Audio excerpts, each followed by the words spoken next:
Hi there. You're watching the Actors on Actors on the AFS podcast.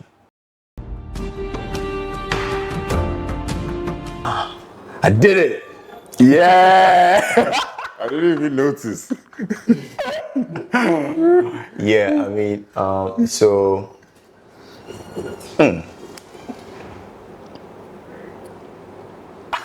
this question, how I got into acting, bro. So it all started like fun for me, I see people in the art, I say, challenge yourself, I go feed the TV top, like, Yeah. you say about feed the TV top. Then I studied the game, I'm like, actually, I cannot speak the English, the likes of the John DeMellos, the Majid Michel. Like some actors need to have a certain level of English, like delivery.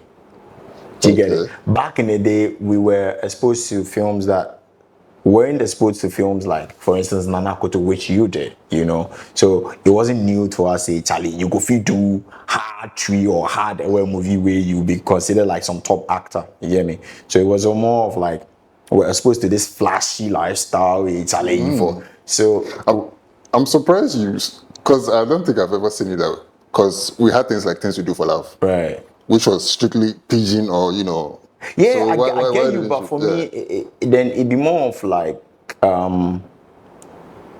the kind of people I picked as role models also. Oh, okay. Do you get it? Okay, I because get those days we had the likes of Jamaica, hard guy. Okay. We had the likes of Prince David Osei, those days at their peak. John Dumelo, these guys, and then The Majid, now the Majid Michels, Frank Otus, those guys. So now I'm more open to Hollywood films, and now you'd be like, okay, I'm switching my mentors, people I used to idolize, right? But back in the day, the truth of the matter be say, I fell in love with acting from these guys because I was like, actually, those days we used to go watch. There's this box TV, yeah. You go see say we'll go day the back. Then my puppy go talk say, go and sleep. Our bedtime was mostly like 7 because we didn't have light in our house. You get it? So we don't get light from our house. But there's this how do you call it? My puppy tap light from some church being body. So in room pay get light. So in you pay if you watch film. It be hard, bro. So you can see we go to the I climbed ceiling before. I climbed ceiling ceiling just to go watch how do you call it? There's this show. TV3 had this mentor show back then. You go there, silly. They go, they what? If you hear kukuruku, who is that? Then for rush. By the time you come out, so I mean, the passion started from there. I was like, I just like anything that's on TV. Okay. Because it was new, like, we talk for day TV stuff. So that's where the passion started. And I came to Accra. And I was like, Charlie, if I really want to do this seriously, there are things I need to change. So I trained myself how to talk. I trained myself how to read. I trained myself how to, in fact, walk. These days I still have that walk, but like, I'd be very like, I get intimidated quickly. You can intimidate me right now because I wasn't an Accra boy. I'd be typical village boy. But right now, obviously, with the likes of working out, working with people like you, having conversations, like your networks, like my eye can't open. I am not shy to sit anywhere and say I'm a village boy. Bro, they might die with me as son. You understand? Wow. But now I'll be more of like, you see me and be like, oh, Charlie, this guy has arrived. It took a lot of work. So that's how my acting journey started. So over here, until I got my big break with Shirley. Do you get it? So unlike other colleagues who like did acting in Accra, they had village inspiration got me to like enter into acting because the thing I want to do with acting actually is just to get the exposure and probably try and then help my community from that angle. Do you get it? So more like the John DeMello footstep. So probably veer into politics, but that's like some long dream, something. But so basically that be how like I started this whole acting thing, Charlie. Oh wow. But you do. Sorry, can I clean my face? Sure, feel free. Be interviewed, Charlie. Just do your thing. You do how do they call them? Nana Akoto. That project, All right. I auditioned for that project, right? Yeah. I auditioned for that project, and I didn't know how it was going to I look remember like. because I met you there that day. Yes. Yeah. I auditioned for remember. that project. Yeah. I didn't know how it was going to look. I remember. But I had a feeling because of my accent. Obviously, what's it called? The director, I keep forgetting name lah. Johnson. Yes, top tier director. It's like, I know this is a big break. It's a big role for you. And I can see all the nervousness around you. Like, Bishop, how do you know? I'm like, okay, you've been in this for long, so obviously you will know. And then she was like, if you don't deserve it, I wouldn't give it to you. See, those words!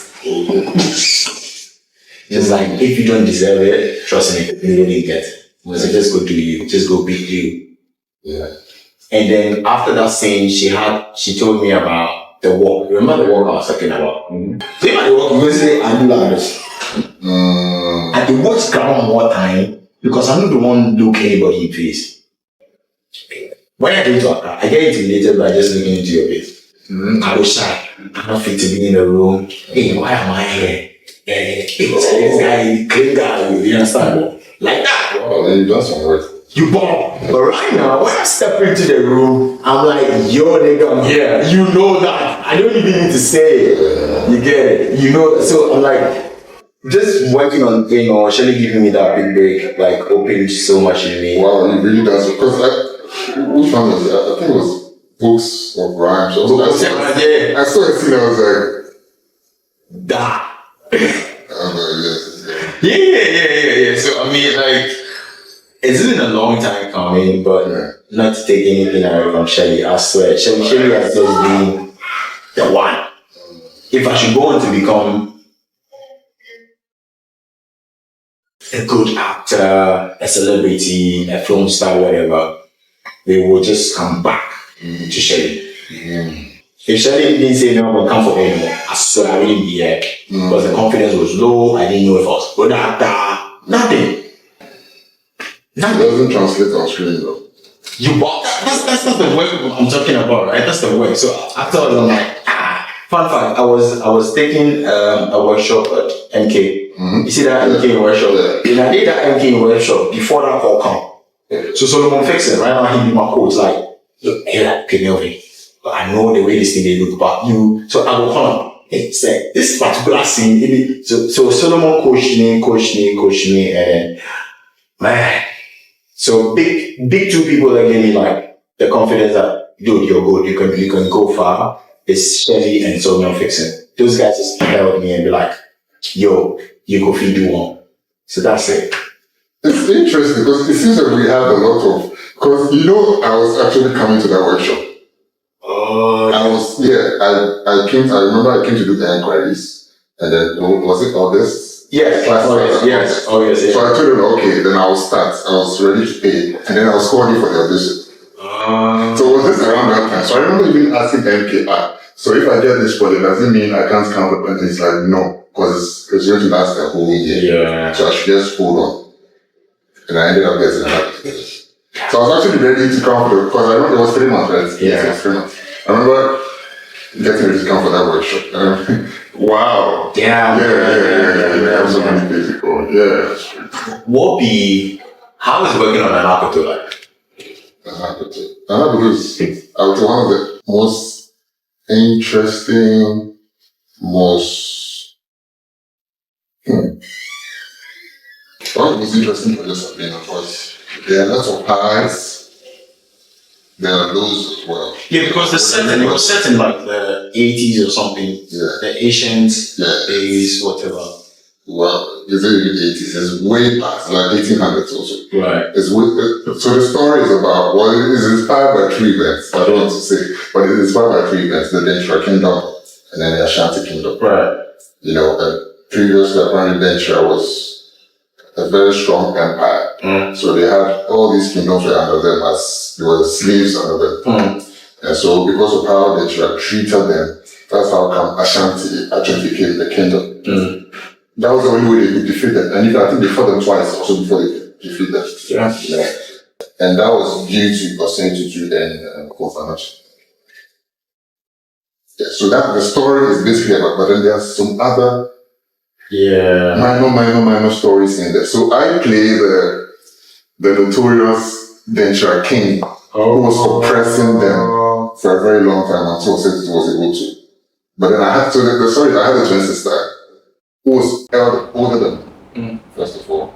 And then I didn't care about the king, I didn't care about being a king and all that. What I cared about, I had a maid as a girlfriend, I didn't care about any of that. But then as I grew older, I realized that no, I'm a man. If I do not become a king, I'll be laughed at. You know what I mean? And obviously the title was meant for me, but definitely they'll give me since I'm a man, but I needed to earn it. So I went from a naive, and I feel like it's one of those stories where the writers gave me so much range to play in. Because I went from a naive kid who didn't care about the kingdom, then I turned into this cunning brother, son, from a naive king to this cunning brother, son. And then I ended up being a mad king. And then I became very ruthless. So it's one of those, like, I was telling somebody this morning. My entire career, I have cried on Nanakoto set more than I have done my entire career. Even in real life? Even in real life, real life. See, so the character's girlfriend died. The wife left him. Later he found out that the wife is dead. The father died. I don't know if this is a spoiler. The mother died. So you can just imagine all this. And then he's fighting with his sister. He loves the sister anyway. But then he knows it's a necessary evil. He has to fight it. And that, that transforms a human being. Right. So it goes to point, he didn't even care about his self-deception. He didn't care about anything. All he wanted was to oppress his enemies or whatever was happening. Even though I feel like some of those were just in his head.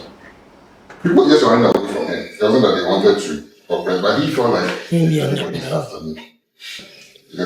So can you imagine like playing a naive playboy prince, and then a few episodes later now you're just, because all the snippets I watch on the social, you see that your character be so hard, guy. Is it like you're in love with some girl, or you try to force yourself on some girl, or you be like some hard guy? I'm like, so it's interesting with the whole character switch and everything. So each scene you play, what gives you the what's the preparation like for keeping knowing that based on these transitions you talk about, how you did switch exactly, because probably in episode 1 to 3 you were some hard guy. Now you for the emotional because of mommy died, all these things. How do you work? How do you try to transition? Okay, so the thing about me is also I've always been drawn to so this is very typecasted. I've always been drawn to villains. Bad guys, why? I have this I feel that to have a very good story, you need to have a very well-written bad guy. Because if you look at it, the good guys are usually one-dimensional. Right. Good, maybe one mistake. But the bad guy, like, I have to believe, why are you bad? Why are you doing this? Like, you have to fall in love and hate them at the same time. So I feel like bad guys are very well-written. So I've always been, like, when I forget about the good guys. Like, I'm always so like this guy. Like, when I end up liking the bad guys. So it has always been so like, that arc was easier for me than the beginning, if I'm being honest. The beginning, I was still finding my feet. But then what I'll do is, when I read the scripts, I'll read and then I'll try to see how it connects to everybody. And I'll talk to the director, how do you want this to be done? How do I do this? And then I take it from there. But I think the other arc was, it was sort of effortless. But in the beginning, it was, now you have to,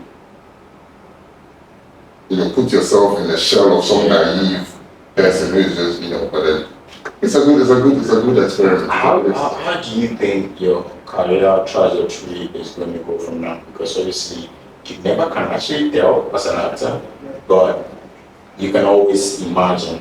How do you think say your career trajectory will go from here? Because now you're like the hottest thing, if not the hottest, one of the hottest things in the this. Oh no, it be serious, right? It be serious. Like you're one of the hottest actors in the industry now. Oh, I didn't tell you this from my heart. You feel me?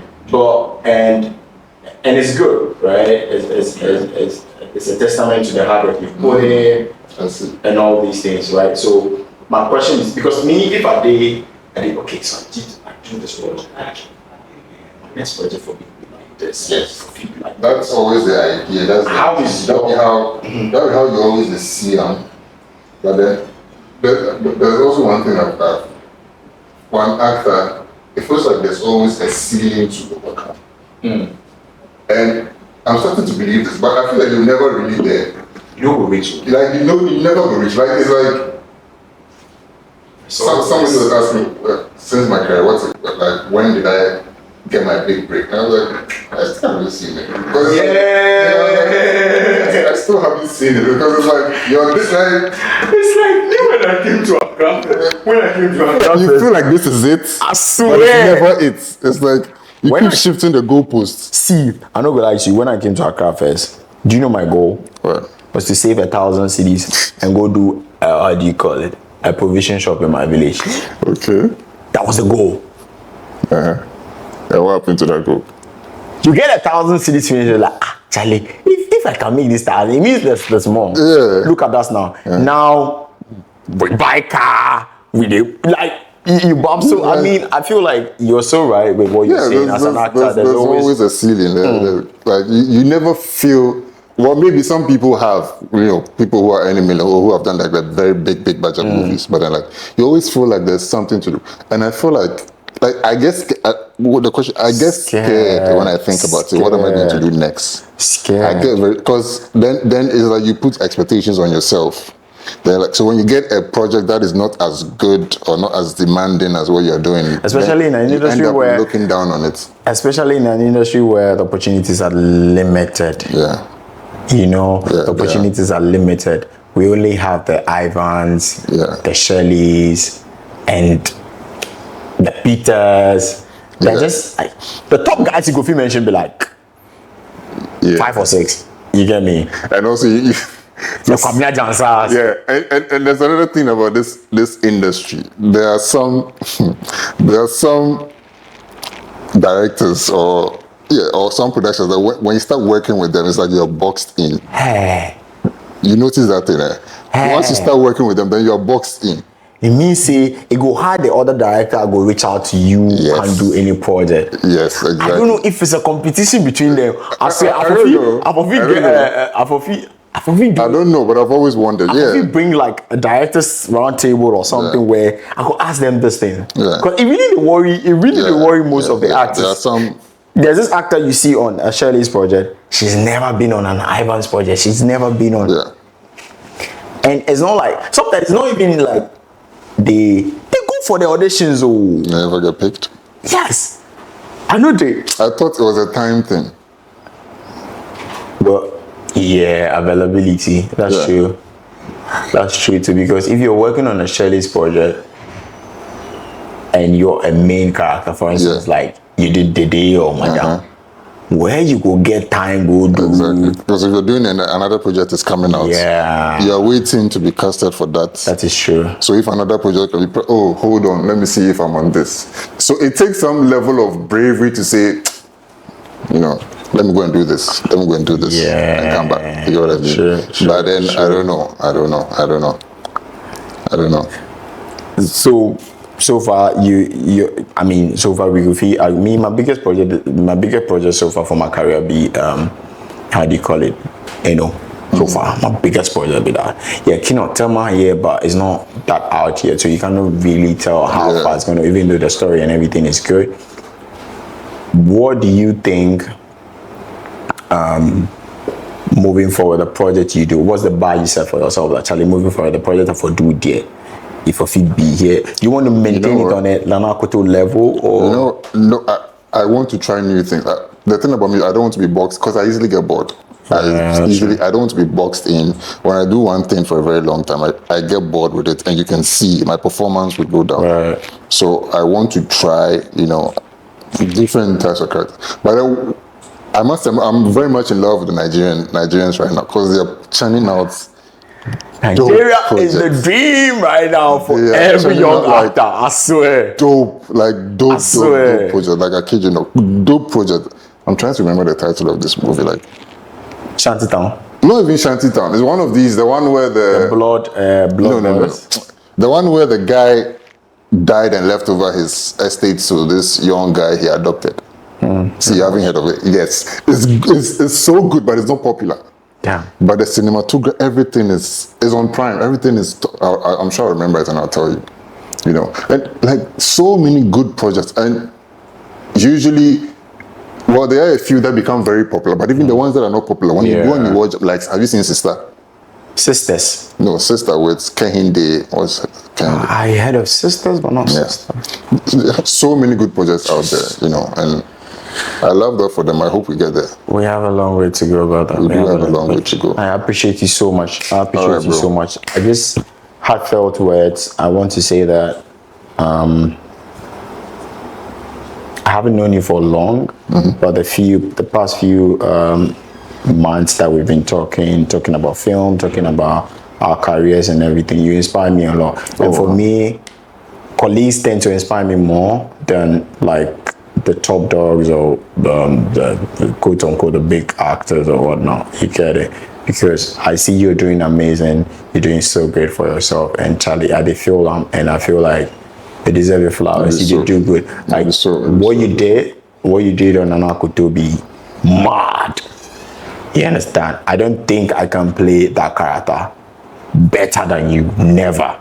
I don't even think I can step in that shoes, because when you read the script for the first time, we because we auditioned for it, you had the chance to read snippet of it. When you read like you really meet me and you, but when you see somebody portray, then you start to question yourself. This is I go for do. I should say if you me I go for do.